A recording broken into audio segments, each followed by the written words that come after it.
Welcome, everyone. I'm John Meldrum, and you're listening to the Brave Dad Now podcast, where we're seeking to uplift and inspire men and dads around the world to be their best selves. So, today is episode 4, titled Parenting Styles: How to Get Your Kids to Eat Yucky Foods. Now, this may seem a little trivial to some of you out there, but if you have become a single dad, maybe you weren't the one that was actually preparing foods and getting your kids to eat it. And you might be actually in a position where you don't really know how to take care of your kids' food and dietary needs. And that's exactly what happened to me when I went through my divorce. I did not know how to really cook and take care of my kids in the food department. So what I'd like to do today is talk about some of the biggest challenges that I faced when I first went through my divorce in the food department, and we're going to be talking about some learns that I've had and some things that you can do to really buckle down and start to take care of your kids' dietary needs. So without further ado, let's go ahead and dive into it. So one of the biggest challenges I had to face when I got divorced was cooking for my kids. I had to come up with all the foods, and I had to come up with foods that they liked, that I like, that I can actually cook, that wasn't too expensive and wasn't time consuming. Now, when you put all that together, it starts to become quite overwhelming, and so much so that you're going to start to break a little bit and have some weak moments where you're going to want to go out and go to a lot of different fast food restaurants, or you just grab a quick snack or get something that's very highly processed and something that's got a lot of preservatives, a lot of sugars in it, just stuff that isn't good for you. And we all know that, but it can be, again, really challenging when you're a busy parent, a busy single parent, and you're trying to take care of your kids' dietary needs. So what I will say is Chick-fil-A is okay, just not every day. Okay, so let that be your mantra. Chick-fil-A is okay, just not every day. All right. My poor kids, we eat so much Chick-fil-A. It is their favorite thing in the entire world, and I like it too. So my rationalization there is like, well, it's chicken, and chicken's good for you, and it's not greasy hamburgers, so therefore it's nutritional. And now I will say Chick-fil-A is definitely cut above the rest. It is one of the better fast food restaurants, but at the end of the day, it's still fast food. And there's only so many days in the week where you can go to Chick-fil-A. So, and health aside, it's very expensive to go and spend money every day eating out. It's just not good on the wallet, okay? So my recommendation is learn how to cook. Just suck it up. Accept the fact that you got to do it, and you got to set aside a cooking day. And that's what I have found to be the most effective, is where I actually have a day out of the week set aside where I can do a majority of my cooking. For me, that tends to be Sundays, just because I'm not working, and it's easier. Usually during the week, I'm running around doing so many different things that I just choose to cook on Sundays. And what I do is I actually make large quantities of food, and then I put it in Tupperware so that I can eat it throughout the week, because it's very tempting as the week progresses to say, oh man, I don't have time to sit down and cook this nutritious, healthy meal, so therefore I'm just going to eat something unhealthy or go out and eat. So that's why I always recommend to people, get a day or have a day that you can dedicate to cooking. All right. Now, the second thing I'm going to recommend to you is actually an app that I have found to be very useful in your food endeavors and journey. Now you have to understand, like, I do not know how to cook. Now I'm not afraid to try, but it doesn't come naturally to me. Most of the time, it's just a time thing. Like, I'm a very impatient person, and I want food like yesterday. But when I actually have the time to do it, I will sit down and actually prepare really great meals for my kids. But one thing that I have found to be a huge time saver is an app called Fit Men Cook. And this is geared towards men, particularly men who are working out and trying to gain weight or gain muscle and bulk. But it's really for anyone who just wants a healthy option with their dietary needs. And the Fit Men Cook app they do not sponsor us, by the way. But what I love about this app is you can actually have all these recipes very easily accessible to you, and it tells you what ingredients you need to make those recipes, and you can actually make a shopping list of all the ingredients, which is huge, because there's nothing worse than going to the grocery store with two small children and trying to shop quickly, get in and get out. It just doesn't happen all the time. And before you know it, an hour goes by, an hour and a half, even 2 hours, and that is way too long for kids that at a young age. It's a nightmare. We have all had horror stories of kids melting, breaking down, crying, throwing a tantrum, pooping their diaper, and all you just want to do is crawl in a hole and just disappear. So whatever you can do to avoid that situation, we got to speed up that time.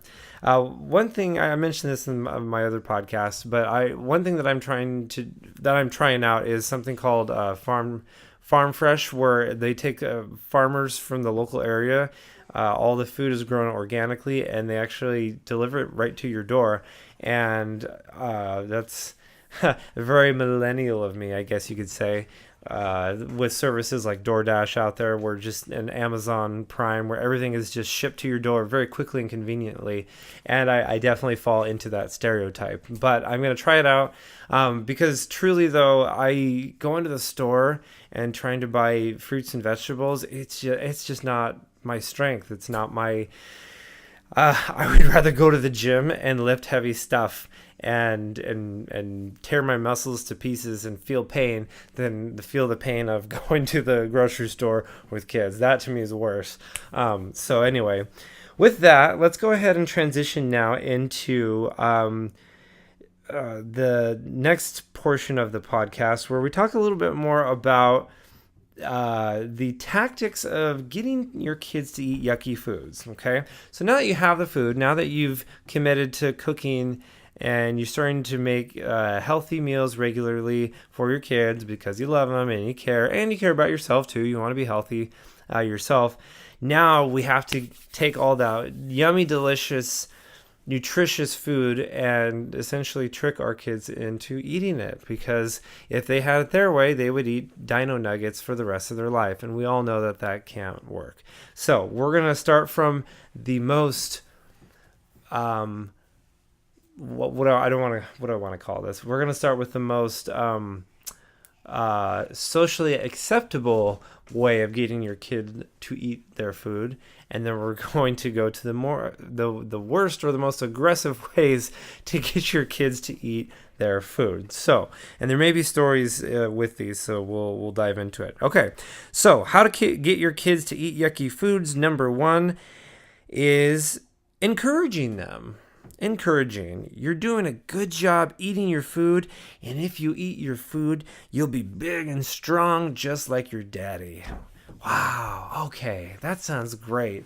Now that can work sometimes, and I threw in that part, so you'll be big and strong like daddy. That usually works with my son. He loves to be with daddy, to be like daddy. I'm his mentor. He looks up to me, and so if I convince him that if he does something that will help him be like me, then he's on board. He's like, oh, done. I don't care how green this vegetable looks. I'm gonna eat it. So that works some of the time. I think that worked more a little while ago. More recently, though, it's not as much. Being like daddy isn't as important to him now as it used to be. So that's the other thing about all these tactics, is you kind of have to switch it up, change it up, because if you do the same tactic over and over again, you're going to get burnt out. They're going to get burnt out. So definitely change it up. Okay, so number one is encouraging. Number two is rationalizing. You need to eat your food because it'll make you healthy. And it's like, oh, okay, well, that's rational, that's logical. But what 2 and 4-year-old thinks rationally and logically in that way? Oh wow, I want to eat this food because it's going to make me healthy. Oh, woohoo! Kids don't have that depth of knowledge and understanding not at their age, at my kids' age. And so sometimes, once in a blue moon, I'll say, hey, you need to eat that so you have food in your tummies so you don't go hungry. I'll take a very rational approach to it. And it's funny because my daughter, she's extremely rational. She's very logical. She's very black and white, which is a good and bad thing because she can be, she's the, what do you call it? She's the reporter. She makes sure that everything is happening exactly how it needs to happen. And she's great at helping me. She's always trying to help out and help out with dishes and cleaning around the apartment. But at the same time, if her little brother steps one little pinky toe out of line, then it's like, what are you doing? And she'll come down on him or even on me, and I'm like, whoa, back off. So you really have to know your kid's temperament and kind of their thought process and how they think about things. So number 2 is rationalizing. That might work. Try it, see if it works. Great. If it doesn't, then try another one. All right. Number 3, this is probably everyone's favorite. Number 3 is tricking. Tricking your kids. Don't tell them what the food is. And you can also try mixing it with something else. So it's funny because if you can convince your child that a food is something or is not something, then they're more likely to eat it. So probably the biggest, the staple food groups for kids is chicken nuggets, crackers, and that's just, well, we're going to call it crackers because that just covers the entire snack category, like everything, like Wheat Thins, Circle crackers or Ritz, Goldfish. They're just all the cracker category. You have to have something quick and salty and crunchy. That's its own category. And then you need to have there's the juice category, which is weird because my daughter does not like juice. She doesn't like milk, soda, anything. The only thing she will drink is water. And I should try and get her to drink juice. She won't do it. I'm like, what's wrong with you? Every kid likes juice. She won't. So that's kind of weird. So anyway, those are kind of so the kids have the 3 main food groups. You got juice, snacks, or crackers, and chicken nuggets. And within those 3, you kind of have to trick them into thinking that what you're about to feed them is going to somehow magically be in one of those 3 categories. So I have taken so many different styles of food and just basically said, oh, it's chicken. I call fish chicken, or I'll call oh man, I call everything chicken.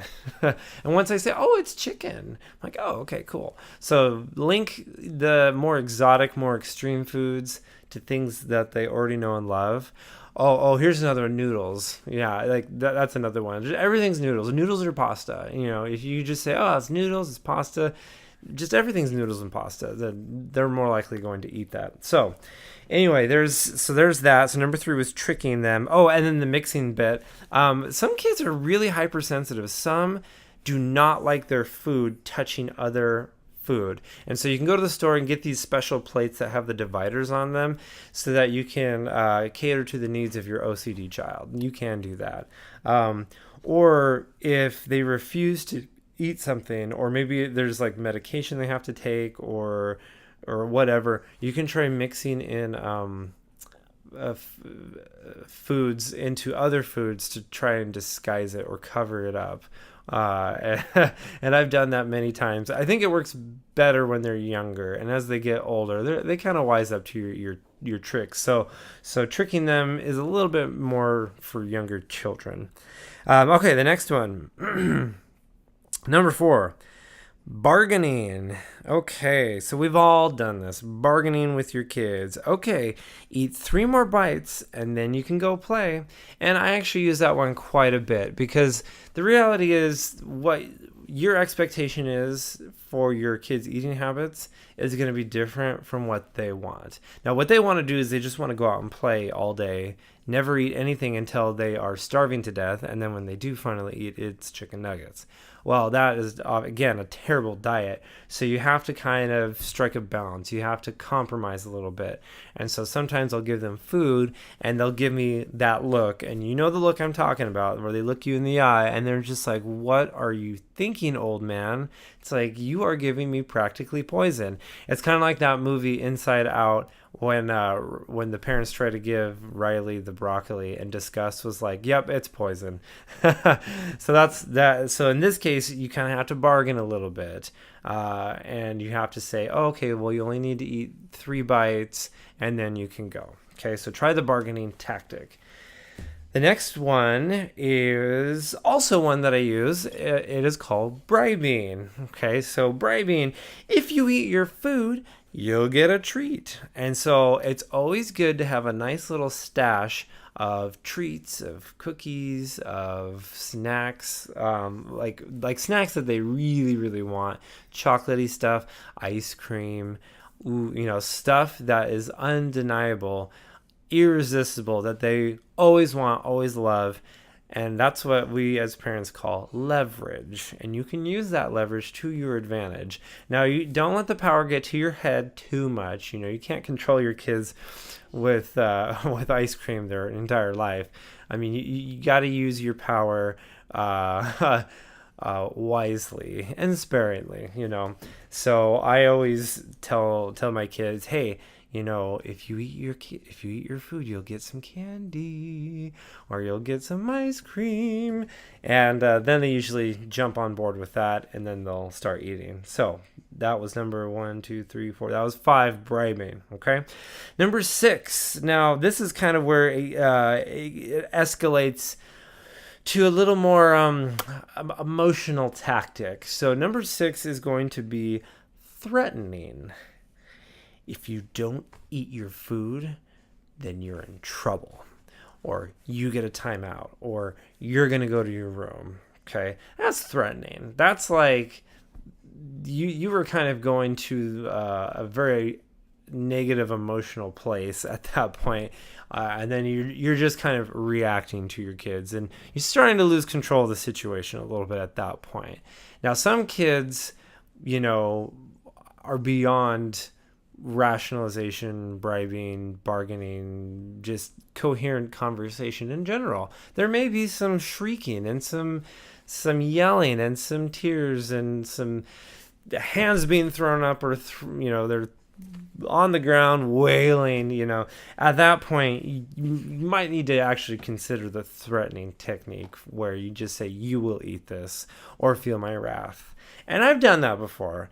Not very often, though, because every time I've done it, it didn't really yield very good results. And I just had to wait for the emotions to pass. And then I had to become nice daddy again. Say, oh, here, come here, my little buddy. And just squish him in my arms and say, okay, now that we've got all our feelings out, it's time to eat. And then he'll start eating. So, again, it just depends on your kid's personality, how they're feeling at that moment, how hungry they are, and you might need to consider threatening them a little bit in a nice way. And that leads to number 7. This is probably code red at this point. This is number... Wait, what did I say? 1, 2, 3, 4, 5, 6. Yeah, number 7. This is the worst case scenario. And I hope this doesn't happen to you. But number 7 is hostage situation. You can't leave this table till you finish your plate. That, my friends, is hostage situation. And what sucks about that is you're in a bad place. You're in a bad mood at that point. They're in a bad mood. It's kind of like there's definitely a power struggle there, and it's a test of wills. And what sucks about it is you are in that hostage situation too. You are stuck at that table because you have to sit there and parent them and make sure that they eat their food, and so they probably won't. They will stubbornly patiently sit there.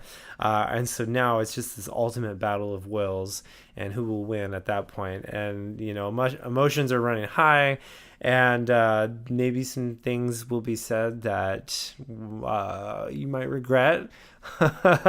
So hopefully you guys never get to the hostage situation. I'm trying to think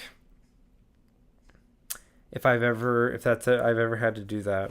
I think I attempted it kind of once, but I'm kind of a pushover, so it didn't really pan out the way that I thought. And I just said, okay, get out of here, go play. So again, it's your personality, it's your style, it's their personality, and how they react to things. You just got to feel it out. And but I would say try to avoid the hostage situation. And it's just food. They're gonna have moments where they're not gonna eat, and they're just not gonna make good choices. If they put up a fit, once in a while, be flexible. Let them have that snack or that unhealthy food once in a while, and just you kind of break it up. Because if you're always super super super strict, then it's just going to be a battle every single time that you eat food. So it's okay to let them treat themselves once in a while. I mean, think of it yourself. What if somebody was watching you every time you ate and said, "Oh, by the way, John, yeah, you see that donut there? Yeah, it's going straight to your butt. It's going to make it real big. You can't eat that." And I would say, like, well, who are you to tell me what I can't eat? So kids feel the same way, a lot of the same ways that adults do, where they want to have control over what they eat. So guide them lovingly, but but once they make those not so good dietary choices, that's where we come in to really help them out and teach them and tell them why you do things. I'm actually a huge explainer. I'm an explainer kind of dad. Like when my kids ask me something, or they're not sure about something, or they question something, I'll tell them exactly why. It's like, oh yeah, this is why we do things. Or if I don't know the answer to something, I'm extremely vulnerable. I'll say, hey, oh, that's a great question. I don't know. Because I felt like growing up that my parents were kind of this mysterious, unknowable, unreachable. They were totally on a whole nother plane than I was. I just didn't really understand or get them growing up. But I don't want that relationship with my kids. I want them to feel like they can come to me and talk to me, and we can, laugh and, joke around about things. I want that kind of relationship with my kids. So I start young.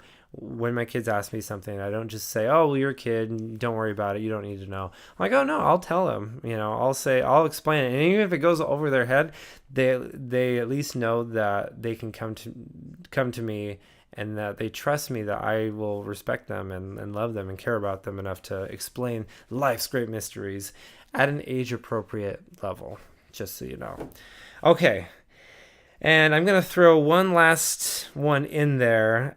This is a technique that I don't know if other people do this. I'm gonna trademark this, I think. But I'm gonna call this my version of reverse psychology. But I do this literally all the time with my kids, and this is what I do. So this one's called reverse psychology. I say, if you don't eat your food, then daddy will eat your food. And my kids hate it when I eat their food. It drives them crazy. Like they will just all out cry, like, no, don't eat my food. And it's funny because when I first started doing this, they didn't really know how to react. I would just start eating their food, like nom nom nom nom, and I would clear their plate sometimes because they were being just totally obstinate and not eating their food. And then we're like, well, I'm hungry. I'm like, well, we've been sitting here for dinner forever, and you had all these opportunities to eat your food, and it's like, sorry, daddy ate your food, you don't get any more food. And that just triggers something in them where they're just like, what? how dare you take my food? And it doesn't even matter what food it is. Just the act of me taking their food and eating them is like this ultimate reverse psychology that totally works on my kids. And so now that I've only had to do that just a few times, now when I say, hey, if you don't eat your food, Daddy's gonna eat your food. And then they start freaking out, thinking, oh my gosh, I gotta eat my food quick because Daddy's gonna eat my food. And I enjoyed that quite a bit, maybe a little too much. So that is a tip that I think everyone should try out. So those are my 8 tips for getting your kids to eat yucky foods. So I'm going to leave you just with a few more tips, and then we will bring this podcast to a close. So a couple things to keep in mind when it comes to feeding your kids is always give them smaller portions of what they really want, so that way when they finish eating what they want, they're going to ask for more. And then you can say, oh, well, before I give you more chicken nuggets, you need to eat a little bit of broccoli. Because if you give them a large portion of what they want, they'll just go for what they want. They won't eat the yucky stuff. Okay. So if there's a ratio, yucky stuff, a lot, stuff they like, not so much. So they'll eat that first. And then you can use the bargaining technique where it says, "Oh, okay, well, eat the yucky stuff first, and then you can eat the good stuff, or what they consider good." Again, give them smaller portions because kids they waste a lot of food. So you can always give them more food, but the worst thing you can do is just giving them a huge plate of food and expecting their tiny little tummies to eat all that, and then you get mad at them like, why didn't you eat your food? It's like, well, because you gave them so much darn food. Just start them off with smaller portions. You always give them more later, and it's going to be great because you don't have to throw that food away. You can save it for later, so it's easier on your bill. And this is one that you also need to consider is allergies. Kids have allergies. And I'll never forget when I was visiting my sister in Utah. My daughter, she was really young, and I was still together with my ex-wife at this time, and they gave her a peanut butter sandwich. Didn't even think about it. Wasn't even a thought, but all of a sudden her face just started swelling up and she started getting welts, and I started freaking out because my daughter was about 2 or 3. She's about 2 at the time, and I was just like, oh my gosh, I have poisoned my child. She's going to stop breathing. She's going to go into cardiac arrest. What have I done?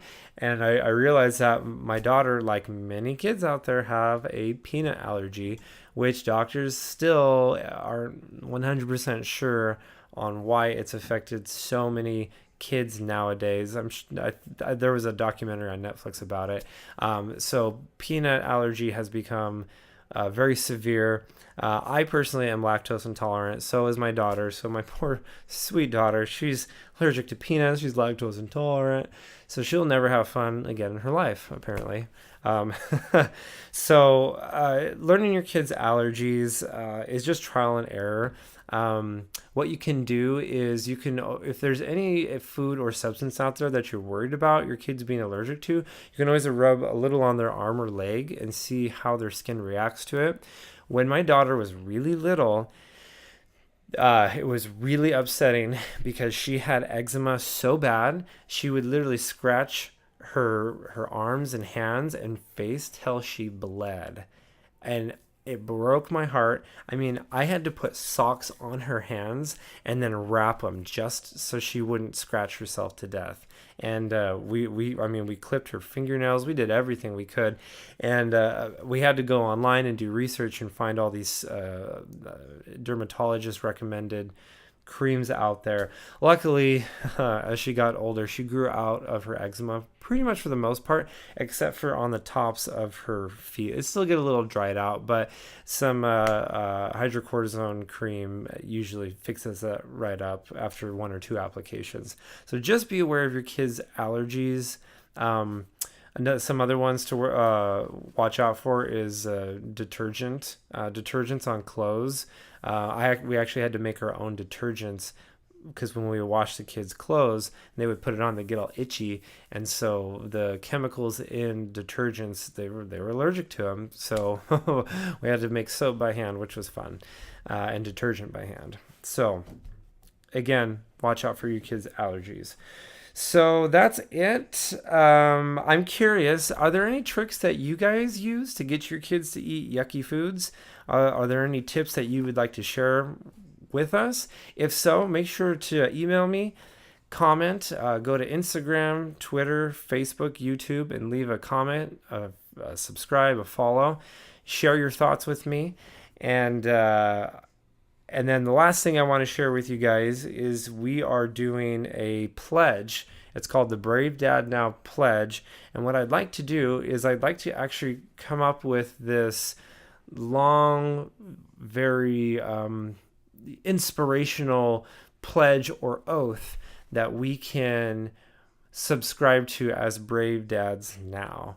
So it's something that I want input from you guys. So shoot me an email at bravedadnow@gmail.com. Share with me some ideas of some things that you think that dads everywhere should be, whether it's valor, trustworthiness, loyalty, whatever attributes you think of or phrases that exemplify those qualities.